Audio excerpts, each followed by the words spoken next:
새해 들어 우리 주위의 열악한 노동 환경 실태를 돌아보는 기획보도 순서입니다. 우리나라 노동자 10명 가운데 7명은 감정 노동자라는 사실 알고 계신가요?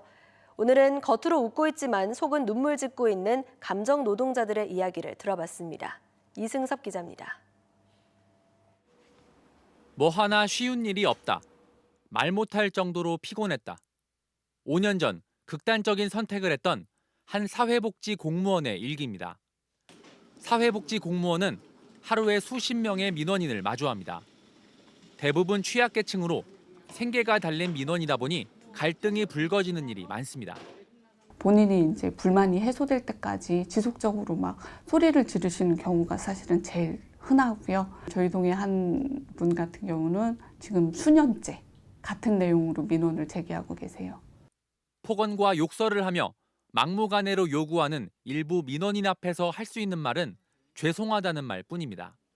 불만을 토로한 민원인이 전화를 끊고 바로 앞에 또 민원인이 사실 소진된 담당자가 전달하는 서비스의 질은 떨어질 수밖에 없어요.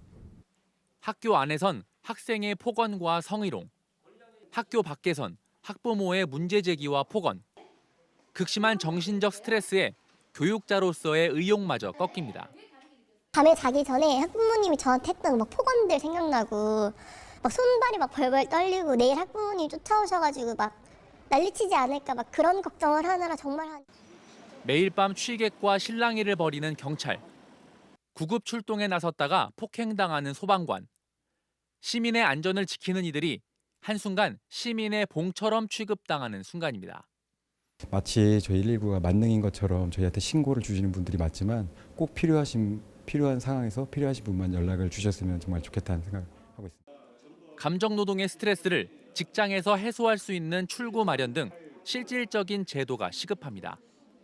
자신이 맡은 업무와 관련돼서 누구에게나 일상적으로 발생할 수 있다. 쉴 수 있는 공간이나 시간을 주고 그래서 자기가 일하는 그 현장에서 즉시 풀어내는 것이. 우리나라 감정 노동자의 수는 약 800만 명.